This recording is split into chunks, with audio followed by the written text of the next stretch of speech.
There is a scent to genuine terror. It smells like sour copper and stale sweat. When the boarding klaxon screamed, the aliens in Sector 4 panicked. But the little human girl didn't run. Her pupils dilated. Her breathing slowed. The galaxy was about to learn what Earth made. The air in the lower administrative levels of Station Aegis always tasted like burnt dust and cheap recycled oxygen. It clung to the back of the throat, leaving a metallic tang that no amount of synthetic water could wash away. Harper hated that taste. She hated the persistent vibration of the deck plating beneath her boots, the flickering lumen strips that buzzed like dying hornets, and most of all, she hated the uniforms.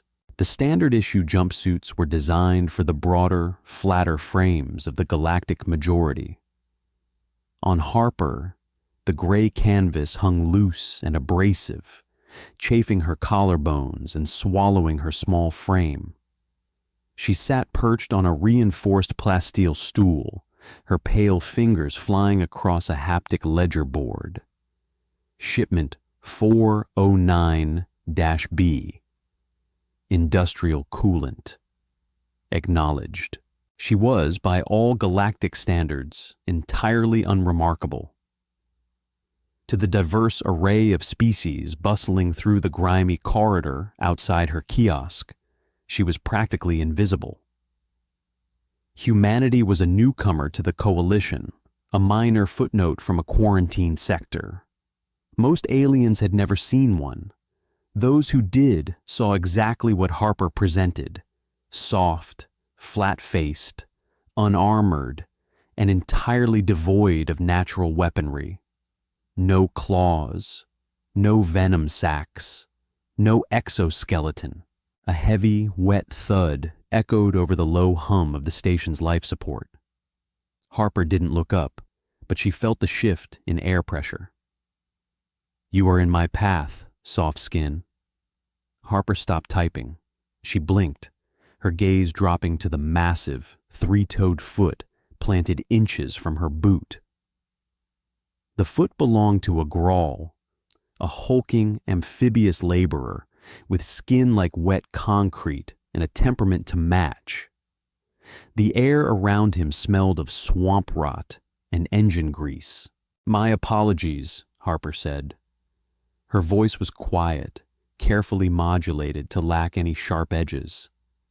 She pulled her stool closer to the console, drawing her knees together, making herself as small as physically possible. The Grawl snorted, a wet, guttural sound that sprayed a fine mist of saliva onto the deck. He deliberately knocked his massive shoulder against her kiosk as he squeezed past, sending her datapad clattering to the floor. Harper didn't sigh. She didn't glare. She waited until the heavy footsteps faded down the hall before slipping off her stool to retrieve the device. "You capitulate too easily," a voice clicked from the shadows of the adjacent booth. Trekkus leaned out. He was a Valen, a tall, spindly creature that looked like a cross between a mantis and a starved greyhound. His chitin was a dull, dusty brown, and his compound eyes reflected the harsh overhead lights in a dozen fractured images of Harper. "It's not capitulation, Trekkies," Harper muttered, wiping a smear of engine grease off the screen with her thumb. "It's efficiency. He weighs 600 pounds. I weigh 130. Arguing is a waste of calories." Trekkus tilted his triangular head. "Your species is fragile. It is a wonder you survived your cradle world long enough to achieve spaceflight. You lack defensive physiology." Harper slid back onto her stool. Her back ached. Her left boot was pinching her heel, right where a blister had formed 2 days ago. She was tired. She had been on shift for 11 hours, surrounded by creatures that could accidentally crush her rib cage if they tripped in the hallway. "We managed," she said flatly. I observe you, Harper, Trekkus continued, his mandibles twitching in what she had learned was a gesture of benign curiosity. When the loud noises occur, the venting of the plasma coils, the shouting of the dock workers, you flinch. Your heart rate elevates. I can hear it. It flutters like a trapped winged insect. You are in a constant state of low-level apprehension. Harper kept her eyes on the ledger.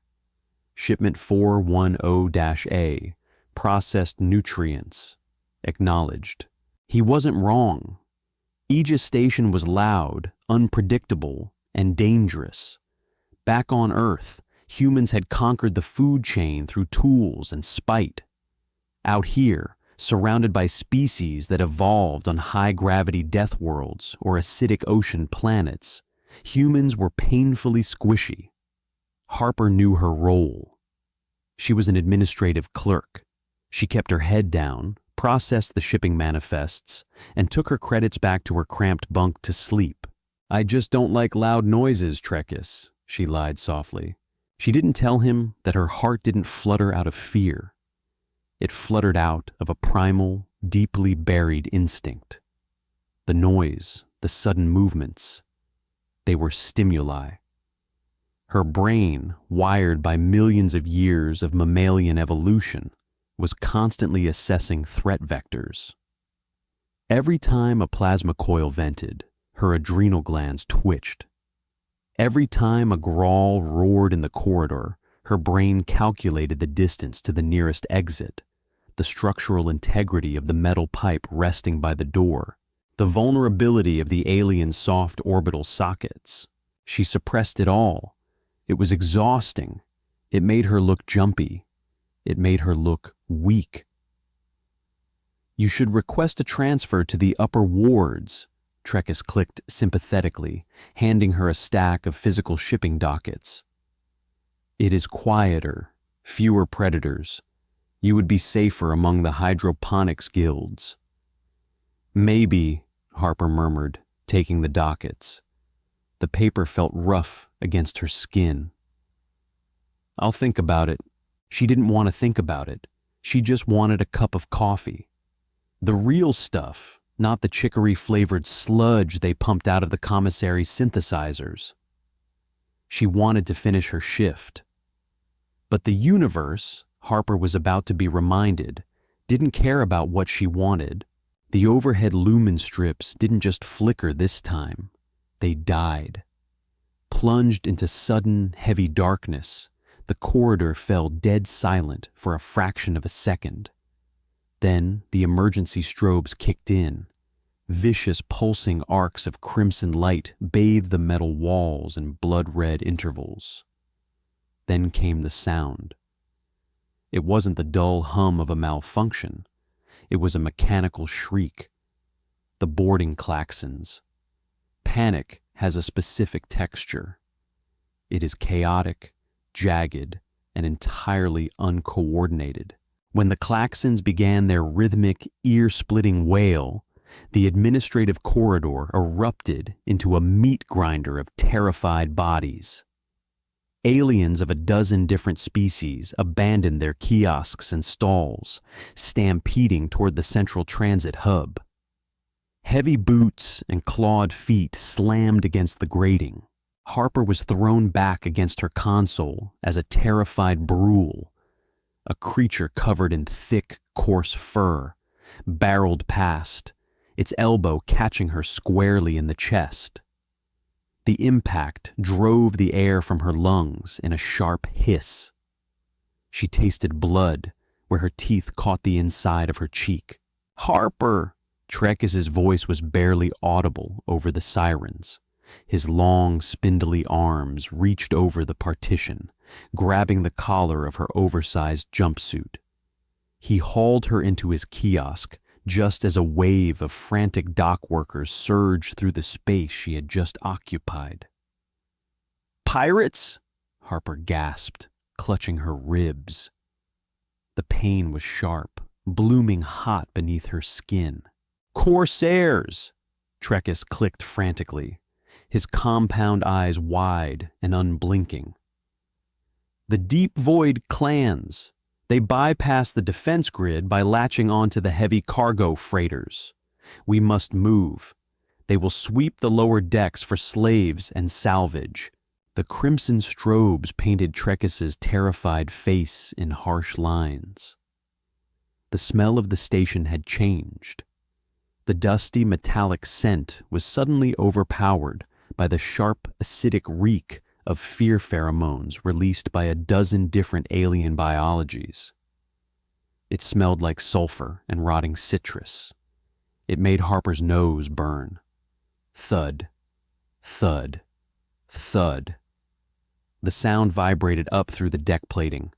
It wasn't the frantic scattered running of the station workers. This was synchronized, heavy, deliberate. They breached Sector 3, Trekkies whispered, his mandibles vibrating so hard they rattled against his jaw. They are here. Hide, Harper breathed.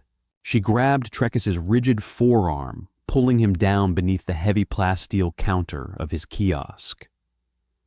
The space was meant for a single Valen to store personal effects.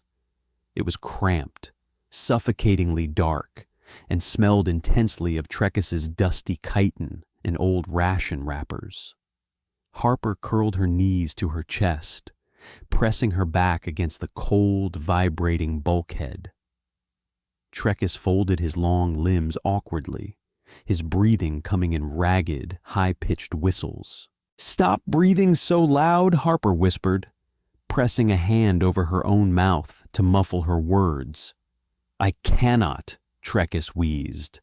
"My spiracles. It is a physiological response to terror."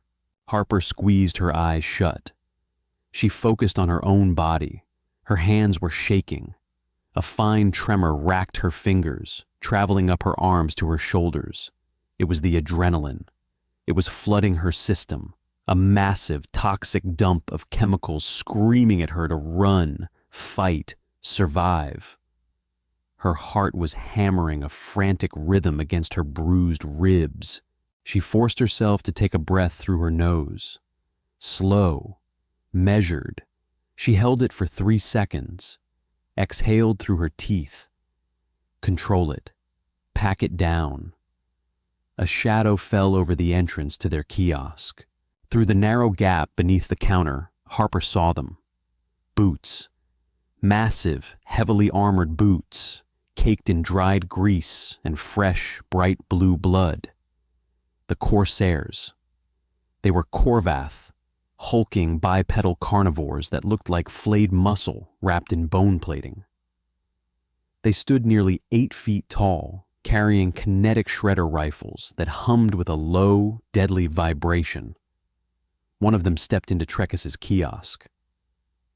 The deck groaned under its weight. Harper stopped breathing. Beside her, Trekis's trembling intensified. The alien's high-pitched wheezing was impossibly loud in the confined space. The Corvath paused. It sniffed the air, a wet, snuffling sound, like a hound catching a scent in the brush. The heavy boots pivoted. It was facing the counter. "I hear you, little bugs," a voice rumbled. It wasn't spoken. It was ground out through a translator collar. The synthetic voice distorted and dripping with malice. A massive clawed hand slammed down on the top of the plasteel counter. The impact rattled Harper's teeth. Dust shook loose from the ceiling, drifting down to coat her sweaty forehead. "Come out, maybe I only take your limbs." Trekis broke. The Valen let out a high, keening shriek of pure, distilled terror. He scrambled backward, trying to push himself through the solid metal bulkhead, his limbs tangling in a frantic attempt to escape. The Corvath laughed, a harsh, barking sound. The massive hand reached down, wrapping around the edge of the plasteel counter. With a terrifying groan of stressed metal, the Corsair simply ripped the desk away. The crimson emergency lights flooded their hiding spot. Harper blinked against the sudden glare. Towering above them was the Korvath. Its face was a nightmare of exposed jaw muscle and multiple sets of black, unblinking eyes. It wore a crude rebreather mask, the tube snaking over its thick shoulders. It reached down, its massive claws snatching Trachis by the thorax. Trachis screamed, a sickening crunch echoing as the Corsair's grip cracked his outer chitin. The alien dangled in the air, his long legs kicking uselessly against the heavy armor of the pirate. Harper stayed on the floor. She was on her hands and knees, staring at the scarred toes of the Korvath's boots. Her shaking had stopped. The fear was gone. It hadn't faded. It had crystallized. The cold, logical part of her brain, the part that filed shipping manifests and avoided heavy grawl workers, shut off. An ancient, dormant circuit breaker tripped inside her skull. The little clerk from Earth was gone. What remained was a primate. A cornered, soft-skinned primate staring at a predator. Her pupils dilated, swallowing the irises entirely, pulling in every fraction of available light. The pain in her ribs vanished, numbed by a sudden, massive spike of endorphins. Her perception of time altered. The pulsing red strobe seemed to slow down. The chaotic noise of the station faded to a dull, distant roar, replaced by the deafening rush of blood in her ears. She saw the heavy kinetic rifle slung loosely over the Corsair's shoulder. Unreachable. She saw the thick armor plating on its chest and legs. Impenetrable. Then she saw the flexible, unarmored tubing of its rebreather mask, pulsing slightly with the creature's wet breaths. She saw the exposed fleshy gap between its collarbone armor and its thick neck. Her eyes darted to the floor. When the desk was ripped away, a heavy, jagged shard of sheared plasteel had fallen onto the grating. It was sharp. It was roughly the length of a butcher's knife. The Korvath tossed Trachis against the wall like a discarded rag. The Valen crumpled, gasping in pain. The pirate turned its massive head, its black eyes locking onto the small, fragile human kneeling on the floor. "What are you supposed to be?" the translator rasped. The Corsair reached a massive hand down toward Harper's face. She didn't scream. She didn't beg. Harper moved. It wasn't a martial arts maneuver. It wasn't a graceful, calculated strike born of military training. It was an explosion of coiled, desperate, kinetic energy. Harper pushed off the deck plating with both legs, her muscles firing with a violent snap that bruised her own thighs.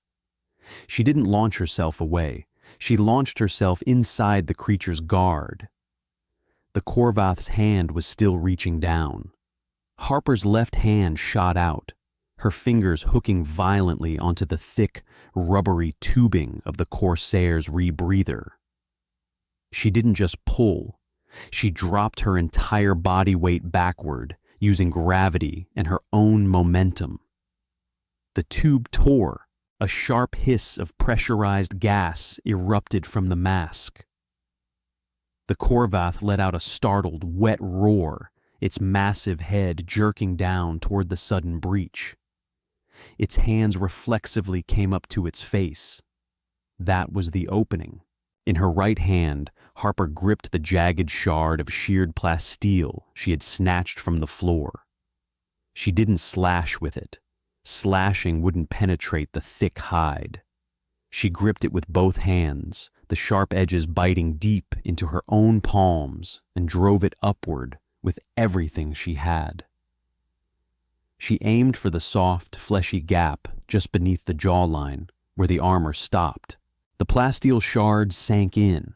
It didn't go easily. Harper felt the sickening, spongy resistance of thick muscle and cartilage giving way. Hot, thick liquid, smelling intensely of ammonia and rusted iron, sprayed across her hands and face. The Korvath bellowed. The sound was deafening, a shockwave of pain and rage that rattled Harper's bones. The massive creature thrashed. The back of its forearm caught Harper in the shoulder, throwing her across the kiosk like a broken doll. She slammed into the metal bulkhead, the back of her head bouncing off the wall with a crack that made her vision swim with white-hot stars. She hit the floor hard, gasping for breath. The taste of copper flooded her mouth. Across the room, the Korvath was staggering. The beast clawed frantically at its own neck. The jagged plasteel shard was still lodged deep in its throat, severing something vital. Bright neon orange blood pulsed from the wound in thick, heavy spurts, painting the floor, the walls, the ruined desk. It took 3 steps toward Harper. Its black eyes were wide, the arrogant malice replaced by a sudden, utterly alien confusion. It was suffocating on its own blood. Harper didn't cower. She pushed herself up onto her knees. Her left arm hung uselessly at her side, the shoulder dislocated from the impact. Her face was smeared with the Corsair's orange blood, and her own red blood leaking from a split eyebrow. She looked like a demon dragged up from the lowest levels of a nightmare. She locked eyes with the dying predator. Her chest heaved, pulling in deep, ragged breaths of the chemical-laced air. She bared her teeth. It wasn't a smile. It was a snarl, a prehistoric feral grimace that promised nothing but violence. The Korvath stopped. It looked at the small, broken creature it had dismissed as prey. It looked at the bared, flat teeth, the unblinking, dilated eyes. The beast's knees buckled. It collapsed forward, its massive bulk crashing onto the deck, plating with a final, wet thud. It twitched once, its heavy claws scraping uselessly against the metal grating, and then lay still. The pool of orange blood spread rapidly, steaming slightly in the cool air of the corridor. Silence descended on the ruined kiosk, broken only by the distant, muffled wail of the boarding klaxons and the frantic, shallow breathing of the survivors. Harper remained on her knees for a long time. She stared at the corpse. The adrenaline was still roaring through her veins, a raging fire demanding more fuel. Her hands flexed involuntarily. She wanted to hit it again. She wanted to make absolutely sure it was dead. Slowly, agonizingly, the fire began to recede. The primitive, survivalist override disengaged, handing control back to the exhausted, terrified administrative clerk. The pain hit her all at once. Harper gasped, clutching her dislocated shoulder. Her vision blurred, tears of pain and shock springing to her eyes. She slumped back against the bulkhead, her entire body shaking uncontrollably. The cold seeped into her bones. The metallic tang of adrenaline left a bitter taste on her tongue. A low clicking sound came from the corner of the room. Trekis. Harper turned her head. The Valen was huddled against the wall, cradling his cracked thorax. He was staring at her. He wasn't looking at her with gratitude. He wasn't looking at her with relief. He was looking at her with absolute, unadulterated horror. Trekis's compound eyes were fixed on the small, unassuming human. He saw the way she had moved, the brutal instant shift from passive prey to apex killer. He saw the sheer, unhesitating violence of her attack. It wasn't defensive. It was a slaughter. "Harper," Trekis clicked. His voice was a thin, reedy whisper, trembling with a new kind of fear. Harper looked at him. She wiped the back of her trembling hand across her face, smearing the alien blood into her pale skin. She looked tired. She looked broken. "I told you," Harper rasped, her voice cracking. "I just don't like loud noises." She looked down at her hands. They were stained orange and red. The ledger board she had been typing on an eternity ago lay in pieces near the Korvath's heavy boot. The human was small. She was fragile.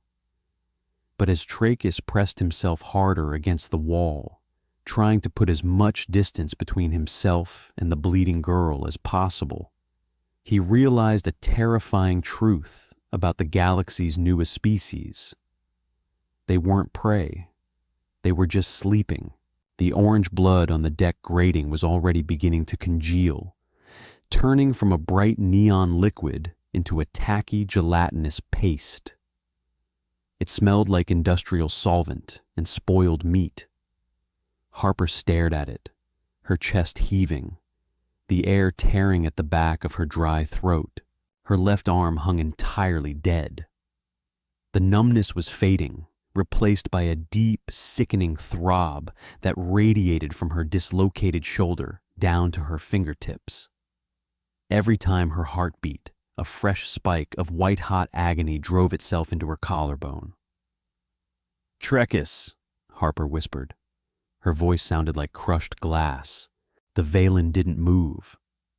He remained pressed into the furthest corner of the ruined kiosk, his compound eyes fixed on the mutilated corpse of the Korvath, then flicking back to Harper.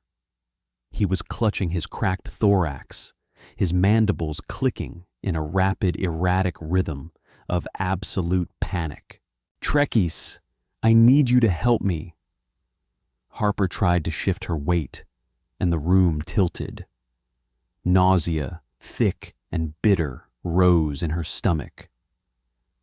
"My shoulder, it's out of the socket. I can't climb the maintenance ladders with one arm. You butchered it," Trachis stammered. The synthetic translator collar around his thin neck struggled to convey the sheer pitch of his terror, rendering his words in a flat, metallic stutter. "You are an administrative caste. You are soft skin. You severed its primary respiratory artery with garbage."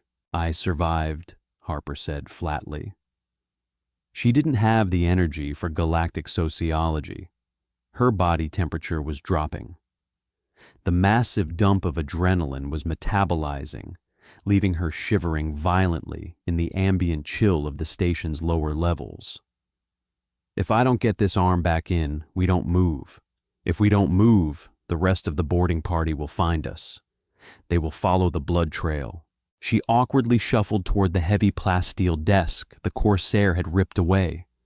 It lay on its side, a solid, immovable slab of gray polymer. Harper knelt beside it. "I cannot touch you," Trachis rasped, shrinking back. "You are unstable. Your species is biologically deceptive." "Fine," Harper ground her teeth together. A fine sheen of cold sweat coated her forehead, mingling with the smeared orange blood of the dead alien and the red blood trickling from her split eyebrow. "I'll do it myself." She positioned her useless left arm over the edge of the overturned plasteel desk. She took a deep, shuddering breath, filling her lungs with the stench of ammonia and fear. She didn't want to do this.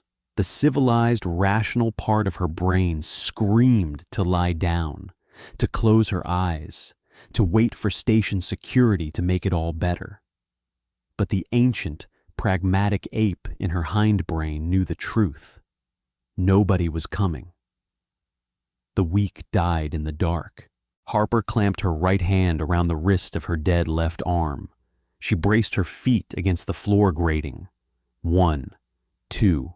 She didn't wait for 3. Harper violently thrust her entire body weight downward and twisted. The popping sound was wet, heavy, and sickeningly loud. A blinding flash of pain, so intense it tasted like battery acid, exploded behind her eyes. Harper screamed, a raw, guttural sound that tore her throat, and collapsed sideways onto the floor. She lay there for a long minute, her cheek pressed against the cold, vibrating metal. She gasped for air, tears streaming down her face, cutting clean tracks through the grime and gore. Her shoulder burned with a deep, furious ache, but the joint was seated. Her fingers twitched. She had her arm back. Slowly, agonizingly, Harper pushed herself up. She kept her left arm pressed tightly against her ribs to stabilize the torn ligaments. She looked at Trekis. "We are leaving," she breathed. "The main transit hub is compromised," Trekis clicked, his tone defeated. "The Corsairs operate in sweeping pack formations. They will have locked down the elevators to the upper wards." "Then we don't use the elevators," Harper said. She moved toward the dead Korvath. The smell was overpowering up close. She forced herself not to gag. She wasn't looking at the alien's kinetic shredder rifle. It was too heavy. She wouldn't be able to lift it with her bad shoulder, let alone absorb the recoil. Instead, her eyes fell to the creature's heavy utility belt. Snapping the thick leather strap with her good hand, she pulled a heavy, serrated survival knife from its sheath. The blade was dark metal, crude and heavy. It felt awkward in her small hand, but the weight was reassuring. She wiped the grip on the canvas of her jumpsuit and slipped it into her own pocket. "The ventilation shafts behind the coolant reservoirs," Harper muttered, looking up at the ceiling. "They bypass Sector 3 entirely and vent directly near the hydroponics bays. We squeeze through there." Trekis stared at her, his mandibles twitching. "You have memorized the structural schematics of the station's exhaust systems?" "I memorize all the exits," Harper said softly. "Always." She stepped out of the kiosk and into the corridor. The red emergency strobes were still pulsing, casting long, erratic shadows across the walls. The hallway was a massacre. Bodies of various alien species, Grawl laborers, Brule mechanics, and dozens of others, lay strewn across the deck, torn apart by the heavy kinetic rounds of the pirate weapons. The air was thick with the copper tang of blood and the scorched plastic smell of weapon discharge. Harper didn't look at the faces of the dead. She couldn't afford the empathy.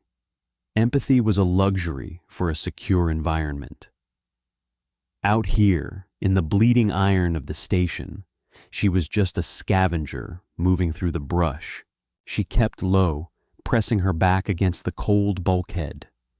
Her boot slipped slightly on the slick grating, and she adjusted her footing, stepping deliberately, carefully. Every shadow looked like a hulking Korvath.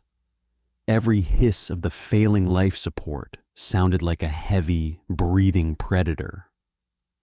"Move," she whispered back to Trekis. The Valen followed, his cracked thorax causing him to walk with a severe limp. He kept a wide berth from Harper, treating her with the same cautious reverence one might give a live explosive. They navigated the slaughterhouse of the lower decks. Harper's senses were dialed to an agonizing peak. She felt the micro vibrations of heavy boots on the deck plating long before she heard them. 3 times she dragged Trekis into maintenance alcoves or behind stacked cargo crates, pressing a bloody hand over his mandibles to keep him quiet as squads of heavily armored corsairs stalked past. She watched them through the narrow gaps in the crates. She studied how they moved. They were arrogant. They walked in the center of the corridors. They didn't check their corners. They were apex predators, accustomed to prey that ran blindly in the opposite direction. They didn't expect the prey to hide in the shadows holding a serrated knife, calculating the exact thickness of the armor at the back of their knees. Harper felt the predatory urge flare up again, a dark, violent whisper urging her to strike the trailing pirate. She clamped down on it hard. "Survive! Don't hunt! Survive!"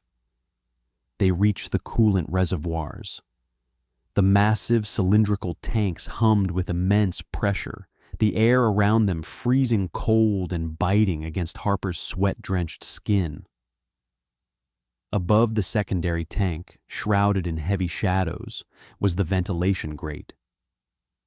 "Up there," Harper pointed. Trekis looked at the climb. It was 10 feet of slick pipes and exposed wiring. "My leg is failing, Harper. My chitin is fractured. I cannot scale that." Harper looked at him. He was a bug, an alien creature that had mocked her fragility just hours ago. Leaving him would be faster. Leaving him would be quieter. The cold reptilian part of her brain calculated his dead weight and suggested walking away. Harper squeezed her eyes shut, fighting a sudden wave of disgust at her own thoughts. She was human, not a monster. "Shut up and grab the pipe," Harper growled. "I'll push." The ventilation shaft was a sensory deprivation chamber compared to the chaos of the corridor. It was pitch black, freezing cold, and smelled intensely of ozone and metallic dust. The walls were tight, pressing in on Harper's shoulders as she crawled forward on her stomach, dragging her useless left arm by her side. Trekis crawled ahead of her, his multiple limbs making a soft, frantic scuttling sound against the thin tin of the ductwork. Every inch was agony. Harper's right palm was torn open from the plasteel shard, leaving smears of blood on the dusty metal beneath her. Her breathing was harsh, echoing loudly in the enclosed space. She had to pause every few feet to swallow the nausea bubbling in her throat. "We are close," Trekis's voice filtered back, thin and distorted. "The air pressure is changing. The hydroponic sector is below us." "Keep moving," Harper rasped. Suddenly, a massive vibration rocked the entire shaft. The thin metal beneath Harper groaned in protest. Dust showered down on her face. A dull, concussive boom echoed through the vents, followed by a series of sharp, staccato cracks. "Explosives!" Trekis hissed in a panic. "They are breaching the upper bulkheads. They are in the hydroponics wards." Harper stopped. The dark felt heavier now. The hydroponics sector was supposed to be the safe zone. It was where station security usually rallied. If the Corsairs were already up there, blasting through the reinforced doors, the security forces were either dead or retreating. "Keep going to the grate," Harper ordered, her voice eerily calm. "Do not open it. Just look." She heard Trekis shuffle forward.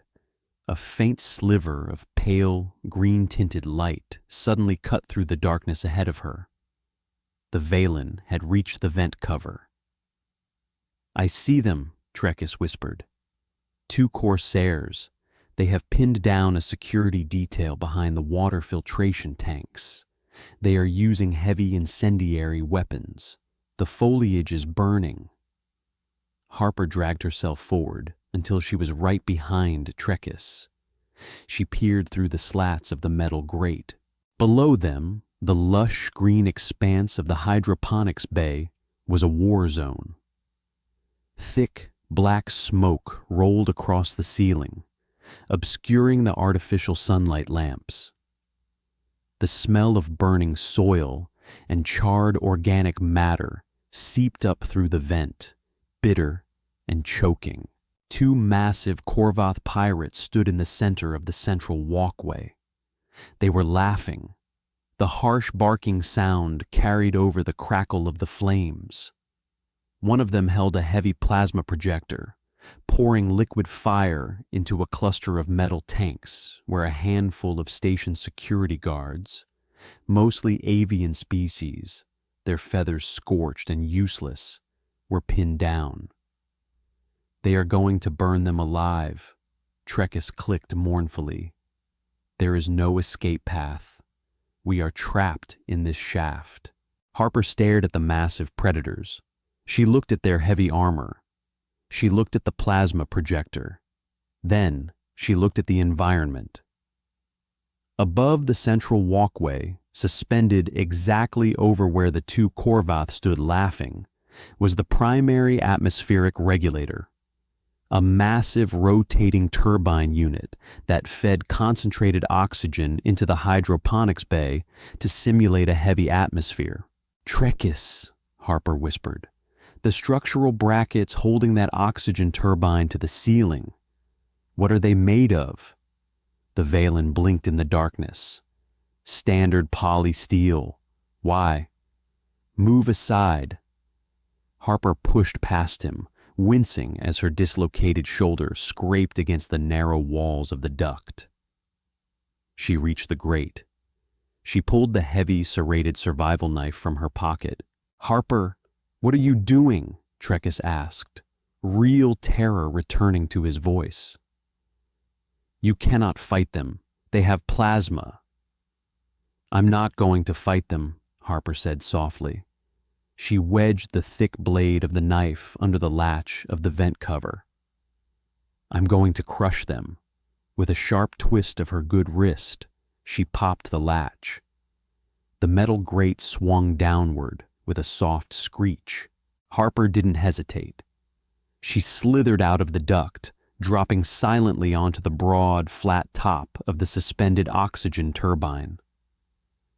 The drop jolted her bad shoulder, and a whimper escaped her lips, but she swallowed it instantly. She was directly above the Corsairs. The heat from the fires below washed over her face, blisteringly hot. The air tasted like ash. She crawled to the edge of the turbine. The massive machine was held to the ceiling by 4 thick polysteel cables, anchored into heavy mounting brackets. Harper gripped the serrated survival knife. She crawled to the nearest cable. It was thick, but polysteel wasn't actual metal.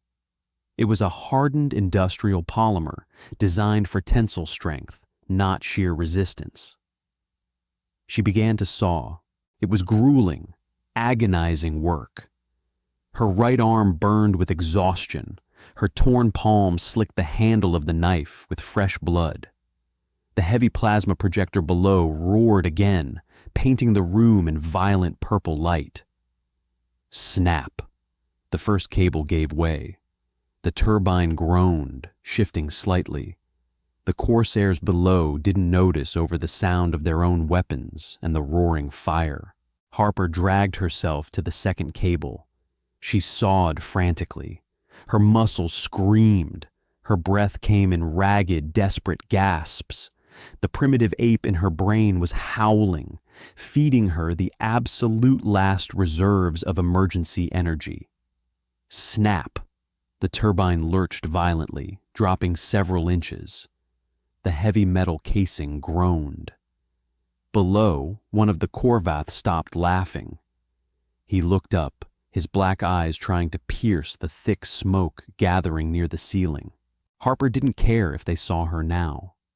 She moved to the third cable. She didn't saw. She hacked at it, swinging the heavy knife like a cleaver, burying the serrated edge into the thick polymer over and over again. "Up there!" the Corsair bellowed, raising the plasma projector. Harper struck the cable one final desperate time. Snap! The third cable parted. The massive oxygen turbine, weighing several tons, sheared the final overburdened bracket entirely out of the ceiling. Harper didn't try to hold on.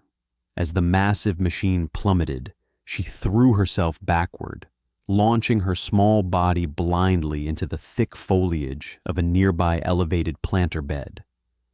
She crashed through broad, fleshy leaves, the branches whipping across her face and tearing her jumpsuit. She hit the soft, loamy soil hard, tumbling through the dirt until she slammed against the retaining wall. A deafening, catastrophic crash shook the entire sector. The sound of twisting metal and shattering plasteel drowned out the fires. A cloud of thick dust and debris exploded upward. The heavy plasma projector let out a dying, high-pitched whine, followed by a small, contained explosion. Then, silence. Harper lay in the dirt. She couldn't move. Her body was completely, utterly spent. The adrenaline crash hit her like a physical blow, leaving her paralyzed, shivering, and gasping for breath.